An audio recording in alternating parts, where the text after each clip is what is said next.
Retno Putri Wulandari dengan NIM 1908 10 10 10 78.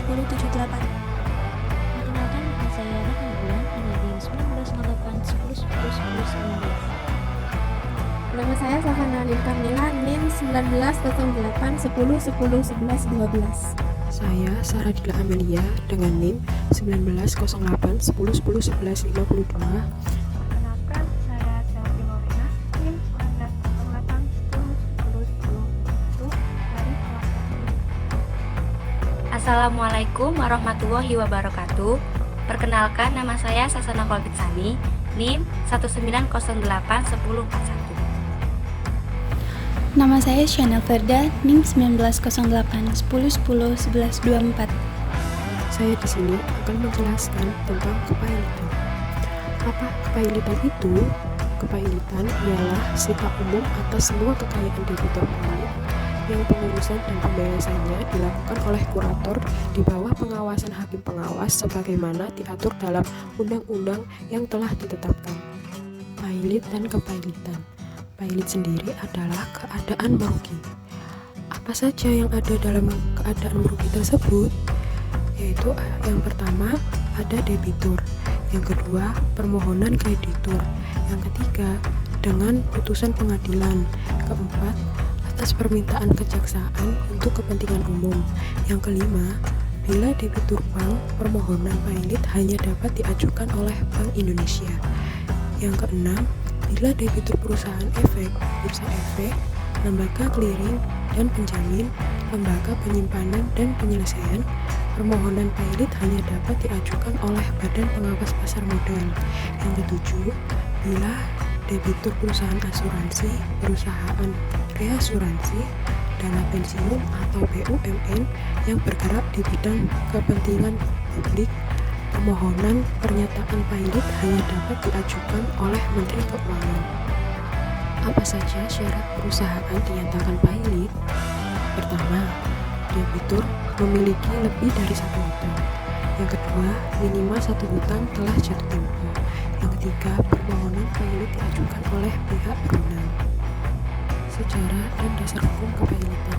Di sini saya akan menampilkan video tentang sejarah dan dasar hukum kepailitan. Di Indonesia sendiri, sejarah kepailitan dimulai dari tahun 1809 ketika saudara dari Napoleon Bonaparte yang menjadi raja di Belanda, yaitu Louis Napoleon, memulai mereformasi hukum di negeri Belanda dan jajahan-jajahannya. Pada akhirnya, meskipun Louis Napoleon turun tahta, namun penyusunan reformasi hukum tetap dilanjutkan dan menghasilkan salah satunya Wetboek van Koophandel, di mana pada buku ketiga memuat aturan mengenai kepailitan yang bernama Van de Voorzieningen in Geval van Onvermorgen van Koopleden, yang utamanya untuk kelas pedagang. Belanda juga menerbitkan aturan kepailitan untuk yang bukan kelas pedagang melalui Reglement of de Resvordering atau RV dalam suatu bab yang berjudul Van den Staat van Keine Onvermorgen. Setelah itu, kedua aturan tersebut dirubah pada tahun 1905 dan muncullah apa yang dinamakan Fallissemen Verordening yang kemudian terus dipakai hingga tahun 1998. Pada tahun 1998, Fallissemen Verordening dirubah dengan Perpu nomor 1 tahun 1998 yang kemudian menjadi Undang-Undang nomor 4 tahun 1998. Aturan tersebut kemudian dirubah pada tahun 2004 dengan diterbitkannya Undang-Undang nomor 37 tahun 2004 tentang kepailitan dan penundaan kewajiban pembayaran utang. Undang-undang inilah yang nantinya terus dipakai hingga sekarang. Di dalam undang-undang ini, yang dinamakan kepailitan adalah sita umum atas semua kekayaan debitor pailit yang pengurusan dan pemberesannya dilakukan oleh kurator di bawah pengawasan hakim pengawas. Kemudian pada pasal 31 aturan yang sama menjelaskan mengenai apa itu sita umum. 1. Putusan pernyataan pailit yang berakibat bahwa segala penetapan pelaksanaan pengadilan terhadap semua bagian dari kekayaan yang debitor yang telah dimulai sebelum kepailitan harus dihentikan seketika dan sejak saat itu tidak ada suatu putusan yang dapat dilaksanakan termasuk atau juga dengan menyandera debitor. 2. Semua penyitaan yang telah dilakukan menjadi hapus dan jika diperlukan, hakim pengawas harus memerintahkan pencoretannya. Video tadi kita bisa mengetahui secara awal dan dasar hukum kepailitan yang ada di Indonesia. Kepailitan memiliki prosedur yang relatif berbeda dengan proses pengadilan lainnya. Prosedur untuk kepailitan ada di pengadilan niaga dengan tata cara dan prosedur yang khusus, dan kekhususan dari hukum acara kepailitan dibandingkan dengan hukum acara perdata adalah sebagai berikut. Yang pertama adalah waktu, jangka waktu berperkara yang singkat dan tegas. Yang kedua adalah lembaga, adanya lembaga hakim pengawas, panitia kreditur, dan kurator. Yang ketiga, prosedur. Prosedur dan pembuktian kepailitan sangat sederhana. Yang keempat, berbeda. Dalam prosedur kepailitan, kita tidak mengenal upaya banding, tetapi langsung kasasi dan peninjauan kembali ke Mahkamah Agung. Dan selanjutnya, berikut adalah beberapa konsekuensi yuridis kepailitan. Berlaku penangguhan eksekusi selama maksimum 90 hari. Perikatan setelah debitur pailit tidak dapat dibayar. Gugatan hukum harus oleh atau terhadap kurator. Semua perkara pengadilan ditangguhkan dan diambil alih oleh kurator. Pelaksanaan putusan hakim dihentikan, semua penyitaan dibatalkan. Selanjutnya, kita memasuki penjelasan mengenai kurator. Kurator adalah lembaga, badan, atau perseorangan yang diangkat oleh pengadilan untuk mengurus dan membereskan harta debitur pailit di bawah pengawasan hakim pengawas. Jadi, sebuah perusahaan pailit tidak dapat serta-merta mengambil harta kekayaannya dan kabur dari tanggung jawab karena akan diawasi oleh kurator. Berikut beberapa wewenang kurator. Pertama, mengalihkan harta pailit sebelum pemberesan, menjual barang-barang yang tidak diperlukan dalam melanjutkan usaha, menjual harta pailit dalam pemberesan. Saya akan menjelaskan tentang penundaan kewajiban pembayaran utang. Sebelumnya, apa itu penundaan kewajiban pembayaran utang? Menurut Undang-Undang Nomor 47 Tahun 2004 tentang Kepailitan dan Penundaan Kewajiban Pembayaran Utang, Pasal 222 Ayat 2, yang berbunyi, debitur yang tidak dapat atau memperkirakan dapat melakukan membayar utang-utangnya yang sudah jatuh waktu dan dapat ditagih dapat memohon penundaan kewajiban pembayaran utang dengan maksud untuk mengajukan rencana perdamaian yang meliputi tawaran pembayaran sebagian atau seluruh utang kepada debitur.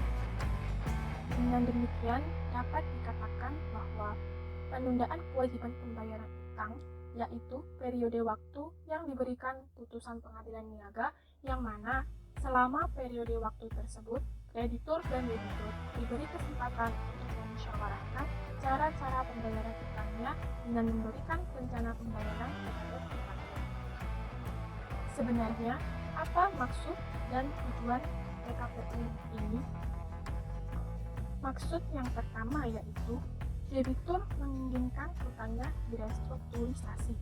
Dengan adanya restrukturisasi utang yang diawasi oleh pengadilan, maka akan bermanfaat bagi debitur dan kreditur itu sendiri.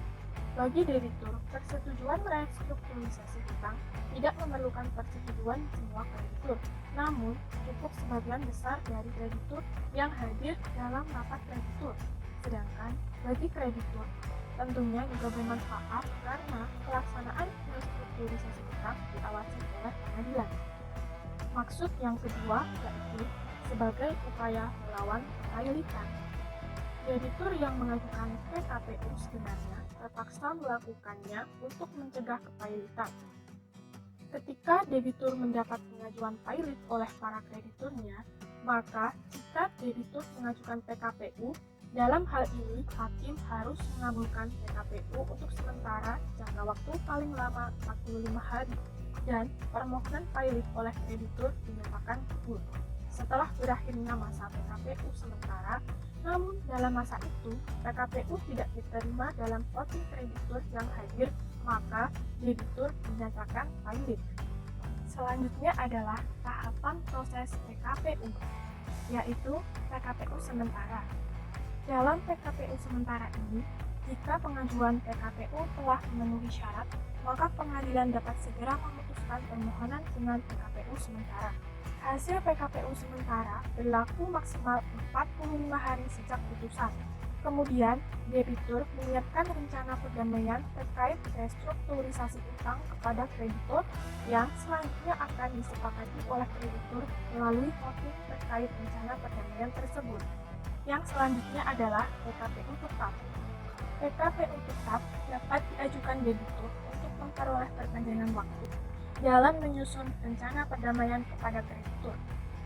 Setelah voting rencana perdamaian oleh kreditur, maka pengadilan dapat memutuskan PKPU tetap maksimum 270 hari sejak putusan PKPU sementara. Dalam jangka waktu ini, debitur dan kreditur membahas rencana perdamaian dan merundingkannya hingga mencapai mufakat. Selanjutnya adalah prosedur PKPU. Yang pertama, debitur dan kuasanya mengajukan permohonan penundaan ke pengadilan niaga dengan lampiran surat jumlah perincian aktiva dan pasifa dan nama kreditur, alamat, jumlah piutang. Lalu, pengadilan niaga mengabulkan permohonan untuk sementara dengan memberikan izin PKPU sementara. Hakim pengadilan niaga paling lambat 45 hari melalui paniternya memanggil kreditur yang bersangkutan, debitur, pengurus untuk diadakan sidang. Dalam sidang akan diadakan pemungutan suara. Kemudian, putusan hakim yang mengabulkan penundaan akan ditetapkan penundaan pembayaran yang tidak boleh melebihi 270 hari. Berikut asas hukum yang digunakan dalam penundaan kewajiban pembayaran hutang. Yang pertama, asas tax sanction, yakni proses kepailitan badan hukum dapat dimintakan pailit jika 1. Perusahaan benar dalam keadaan berhenti membayar. 2. Lebih dari 2 kreditur utangnya sudah dapat ditagih. Selanjutnya, asas good faith atau itikat baik. Dalam melaksanakan hak kreditur dalam keadaan tertentu harus memperhatikan kepentingan debitur. Permohonan PKPU oleh debitur akan disetujui oleh pengadilan. Demikian pengadilan akan melaksanakan tugas-tugasnya dalam PKPU, yang mana tugasnya yaitu: yang pertama, pengadilan akan mengabulkan permohonan PKPU. Pengadilan juga menyelenggarakan sidang paling lambat pada hari ke-45 Agustus setelah putusan penundaan PKPU. Dalam hal ini, pengadilan menunjuk seorang hakim pengawas dan mengangkat 1 atau lebih pengurus. Perbedaan PKPU dengan kepailitan. Yang pertama yaitu, dalam pailit, debitur tidak mempunyai kewenangan dalam mengurus perusahaan pailit atau harta pailit. Tetapi dalam PKPU, debitur masih memiliki kewenangan dalam mengurus hartanya, tetapi bersama dengan pengurus PKPU. Yang kedua, proses pailit tidak ada batas jangka waktu, pemberesannya setelah pengadilan memutuskan pailit. Jika proses PKPU harus diselesaikan maksimum 270 hari setelah pengadilan memutuskan PKPU. Yang ketiga, fungsi perdamaian hanya berkenan dengan pemberesan harta pailit. Jika dalam PKPU, fungsi perdamaian sangat luas cakupannya, sehingga mencakup restrukturasi hutang. Yang keempat, pihak kurator tidak perlu bersama-sama debitur, tetapi jika dalam PKPU, pengurus harus selalu bersama-sama debitur. Yang kelima, pihak yang mengajukan pailit adalah debitur, kreditur, jasa Bank Indonesia, jika yang pailit adalah bank, badan pengawas pasar modal jika perusahaan pailit adalah perusahaan efek. Tetapi jika dalam PKPU, pihak yang mengajukan PKPU adalah debitur itu sendiri. Yang keenam, jangka waktu penangguhan eksekusi jaminan hutang maksimal 90 hari. Jika dalam PKPU, jangka waktu penangguhan eksekusi jaminan hutang maksimal 270 hari. Keuntungan dari PKPU. Yang pertama yaitu bagi debitur. Bagi debitur ada waktu untuk memperbaiki kesulitan ekonominya, sehingga mereka dapat membayar utang-utangnya dengan penuh. Yang kedua, bagi kreditur. Bagi kreditur adanya penundaan pembayaran, kemungkinan besar debitur dapat melunasi utangnya secara penuh, sehingga kreditur tidak akan merasa merugi. Perdamaian pada penundaan pembayaran. Debitur yang memohon penundaan pembayaran dapat mengajukan rencana perdamaian melalui pengadilan. Perdamaian itu diajukan pada saat atau setelah mengajukan permohonan penundaan pembayaran. Hal itu berbeda dengan perdamaian pada kepailitan. Perbedaan tersebut akan diringkas sebagai berikut. Dari segi waktu, perdamaian penundaan pembayaran diajukan pada saat atau setelah permohonan penundaan pembayaran. Sedangkan perdamaian pada kepailitan diajukan setelah adanya putusan hakim. Yang kedua, dalam penyelesaian. Dalam penundaan pembayaran dilakukan pada sidang pengadilan yang memeriksa permohonan. Dalam kepailitan dilakukan saat verifikasi, yaitu setelah putusan kepailitan. Yang ketiga, adanya kekuatan. Kekuatan pada penundaan pembayaran berlaku pada semua kreditur, termasuk konquen maupun prevent. Sedangkan kekuatan pada kepailitan hanya untuk kreditur konquen saja. Pengakhiran PKPU. Setelah PKPU diberikan, PKPU juga dapat diakhiri. Pengakhiran PKPU hanya dilakukan dalam hal sebagai berikut. Jika, yang pertama, seorang debitur selama waktu PKPU bertindak dengan itikat buruk dalam melakukan pengurusan terhadap hartanya. Yang kedua, debitur mencoba merugikan para krediturnya. Yang ketiga, debitur melakukan pelanggaran ketentuan pasal 226 ayat 1, yaitu melakukan tindakan kepengurusan atau memindahkan hak atas suatu bagian dari hartanya atau memindahkan hak atas suatu bagian dari hartanya tanpa diberi kewenangan untuk itu dari pengurus harta. Yang keempat, debitur lalai melaksanakan tindakan-tindakan yang diwajibkan kepadanya oleh pengadilan niaga pada saat atau setelah PKPU diberikan atau lalai melaksanakan tindakan-tindakan yang disyaratkan oleh para pengurus demi kepentingan harta debitur.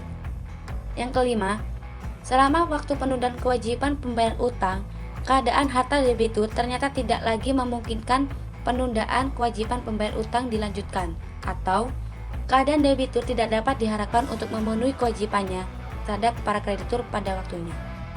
Pembahasan selanjutnya yaitu mengenai likuidasi perusahaan. Menurut Kamus Besar Bahasa Indonesia, likuidasi merupakan pembubaran perusahaan sebagai badan hukum yang meliputi pembayaran kewajiban kepada para kreditor dan pembagian harta yang tersisa kepada para pemegang saham. Proses likuidasi ini termasuk menyelesaikan penjualan harta perusahaan, penagihan utang, pelunasan utang, dan penyelesaian sisa harta pemilik perusahaan.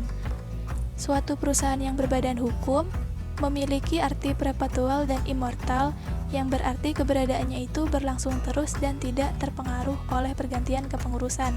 Tetapi, sebuah perusahaan juga dapat berakhir jangka waktunya karena sebab-sebab tertentu, seperti yang tercantum dalam pasal 142 ayat 1 Undang-Undang Nomor 40 Tahun 2007 tentang Perseroan Terbatas atau UUPT. Pada pasal 142 ayat 2 huruf A UUPT, ditentukan bahwa setelah pembubaran perseroan atau perusahaan karena alasan-alasan tersebut, maka wajib diikuti dengan likuidasi yang dilakukan oleh likuidator atau kurator. Penunjukan likuidator dan kurator ini bergantung pada siapa yang melakukan pembubaran perusahaan tersebut. Dalam pasal 143 ayat 1 UPT diatur bahwa pembubaran perseroan atau sebuah perusahaan tidak akan mengakibatkan perusahaan tersebut kehilangan status badan hukumnya sampai dengan selesainya likuidasi dan pertanggungjawaban likuidator diterima RUPS atau pengadilan. Pasal ini menegaskan jika kepailitan itu tidak mengubah status perusahaan yang telah dibubarkan, karena itulah perusahaan harus dilikuidasi. Jadi, dari uraian tersebut dapat disimpulkan bahwa perbedaan antara likuidasi dan kepailitan yaitu likuidasi dilakukan untuk membubarkan badan hukum, sedangkan kepailitan tidak dilakukan dalam rangka pembubaran badan hukum dan tidak mengakibatkan bubarnya badan hukum yang dipailitkan tersebut. Selanjutnya yaitu mengenai sebab-sebab terjadinya likuidasi perusahaan. Terdapat beberapa faktor yang menyebabkan dilakukannya likuidasi terhadap perusahaan, seperti 1. Sewaktu-waktu karena kehendak atau rapat umum pemegang saham. Yang kedua, jangka waktu berdiri perusahaan sudah berakhir dan tidak diperpanjang. Yang ketiga, berdasarkan penetapan pengadilan, yakni dalam hal-hal permohonan dari pihak kejaksaan, permohonan paling sedikit 10% pemegang saham, permohonan kreditur setelah pilot atau setelah pilot dicabut, dan yang keempat itu permohonan pihak perseroan dengan alasan karena adanya cacat hukum dalam akta pendirian. Penyebab yang keempat sebagai akibat dari merger atau konsolidasi perusahaan yang memerlukan likuidasi. Likuidator adalah orang yang ditunjuk atau diangkat sebagai penyelenggara likuidasi terhadap badan hukum atau perusahaan yang sedang dalam likuidasi. Likuidator diwajibkan untuk mengatur dan menyelesaikan harta atau budal perseroan. Likuidator bertanggung jawab kepada RUPS atau pengadilan yang mengangkatnya atas likuidasi perseroan yang dilakukan. Likuidator yang ditunjuk bisa pihak ketiga atau seseorang di luar struktur manajemen perusahaan yang memang ahli di bidangnya. Tetapi banyak juga likuidator yang ditunjuk merupakan direksi dari perusahaan tersebut. Sebagai penyelenggara likuidasi, maka likuidator memiliki kewajiban sebagai berikut. 1. Pencatatan serta pengumpulan harta kekayaan dan hutang piutang perseroan. 2. Pengumuman rencana pembagian kekayaan hasil likuidasi melalui surat kabar dan berita negara Republik Indonesia. Yang ketiga, pembayaran kepada kreditor dan pemegang saham. Yang keempat, tindakan lainnya yang perlu dilakukan terkait pemberesan harta kekayaan. Tujuan dilakukannya likuidasi yaitu 1. Untuk mengkonversi aktiva perusahaan menjadi uang tunai dengan kerugian minimum dari realisasi aktiva. Yang kedua, untuk menyelesaikan kewajiban yang sah dari persekutuan. Dan yang ketiga, untuk membagikan uang tunai dan aktiva lain yang tidak dapat dicairkan kepada masing-masing sekutu dengan cara yang adil. Tahap-tahap likuidasi perusahaan sebagaimana yang diatur dalam pasal 147 sampai dengan pasal 152 UU PT. Tahap-tahap likuidasi perusahaan adalah 1. Pengumuman dan pemberitahuan pembubaran perusahaan. Dalam jangka waktu paling lambat 30 hari setelah tanggal pembubaran perusahaan, likuidator wajib untuk memberitahukan kepada semua kreditor mengenai pembubaran perusahaan dalam surat kabar dan berita negara Republik Indonesia. Likuidator juga wajib memberitahukan hal tersebut kepada menteri untuk dicatat dalam daftar perseroan bahwa perseroan dalam likuidasi sebagaimana yang tercantum dalam pasal 147 ayat 1 UU PT. Yang kedua, tahap pencatatan dan pembagian kekayaan. Menurut pasal 149 ayat 1 UU PT, kewajiban likuidator dalam melakukan pemberesan harta kekayaan perseroan dalam proses likuidasi harus meliputi pelaksanaan. Yang pertama, pencatatan dan pengumpulan dan utang perseroan. Yang kedua, pengumuman dalam surat kabar dan berita negara Republik Indonesia mengenai rencana pembagian kekayaan hasil likuidasi. Yang ketiga, pembayaran kepada para kreditor. Yang keempat, pembayaran sisa kekayaan hasil likuidasi kepada para pemegang saham. Yang kelima, tindakan lain yang perlu dilakukan dalam pelaksanaan pemberesan kekayaan. Yang ketiga selanjutnya yaitu tahap pengajuan keberatan kreditor. Kreditor dapat mengajukan keberatan atas rencana pembagian kekayaan hasil likuidasi dalam jangka waktu paling lambat 60 hari terhitung sejak tanggal pengumuman pembubaran perseroan. Dalam hal pengajuan keberatan tersebut ditolak oleh likuidator, kreditor dapat mengajukan gugatan ke pengadilan negeri dalam jangka waktu paling lambat 60 hari terhitung sejak tanggal penolakan yaitu pasal 149 ayat 3 dan 4. Yang keempat yaitu tahap pertanggungjawaban kreditor. Likuidator bertanggung jawab kepada RUPS atau pengadilan yang mengangkatnya atas likuidasi perusahaan yang dilakukan. Dan kurator bertanggung jawab kepada hakim pengawas atau likuidasi perseroan yang dilakukan pasal 152 ayat 1 UU PT. Yang kelima yaitu tahap pengumuman hasil likuidasi. Kemudian likuidator wajib memberitahukan kepada menteri dan mengumumkan hasil akhir proses likuidasi dalam surat kabar setelah RUPS memberikan pelunasan dan pembebasan kepada likuidator atau setelah pengadilan menerima pertanggungjawaban likuidator yang ditunjuknya. Tahapan-tahapan likuidasi telah dinilai selesai pada saat menteri mengumumkan berakhirnya status Badan Hukum Perseroan dalam Berita Negara Republik Indonesia. Saat proses likuidasi berakhir, aset perusahaan yang tidak diklaim biasanya akan menjadi milik negara. Jenis-jenis likuidasi perusahaan. Yang pertama, likuidasi wajib. ada banyak pihak yang secara hukum memiliki hak untuk mengajukan petisi likuidasi wajib. Namun, umumnya pihak-pihak yang dapat mengajukan petisi likuidasi wajib adalah yang pertama yaitu perusahaan itu sendiri, yang kedua kreditor manapun yang menetapkan kasus prima facie, yang ketiga kontributor yang terdiri dari para pemegang saham yang mungkin diperlukan untuk berkontribusi pada aset perusahaan dalam likuidasi, yang keempat sekretaris negara atau yang setara, yang kelima penerima resmi. Yang kedua, likuidasi sukarela berbeda dengan likuidasi wajib di mana terdapat suatu pihak yang mengajukan petisi kepada pengadilan. Dalam likuidasi sukarela, para pihak sepakat untuk menyelesaikan urusan likuidasi secara sukarela. Likuidasi sukarela merupakan proses yang dirancang di mana perusahaan yang telah bangkrut untuk menutup secara sukarela. Keputusan untuk likuidasi dibuat oleh resolusi dewan yang mana terdapat campur tangan direktur di dalamnya. Sejumlah 75% dari pemegang saham perusahaan harus setuju dengan keputusan likuidasi sukarela agar proses likuidasi sukarela dapat dijalankan. Yang ketiga yaitu likuidasi sementara. Saat perusahaan dihadapkan pada kondisi di mana perusahaan telah melakukan pelanggaran-pelanggaran atau aset perusahaan dalam bahaya, maka sangat dimungkinkan untuk menempatkan perusahaan tersebut ke dalam kondisi likuidasi sementara. Saat perusahaan berada dalam kondisi likuidasi sementara, likuidator sementara ditunjuk untuk melindungi posisi perusahaan sembari menunggu sidang petisi. Tugas likuidator sendiri adalah melindungi aset perusahaan dan mempertahankan status quo sambil menunggu sidang petisi. Likuidator sementara tidak bertugas untuk menilai klaim terhadap perusahaan atau mendistribusikan aset perusahaan kepada kreditor. Terima kasih.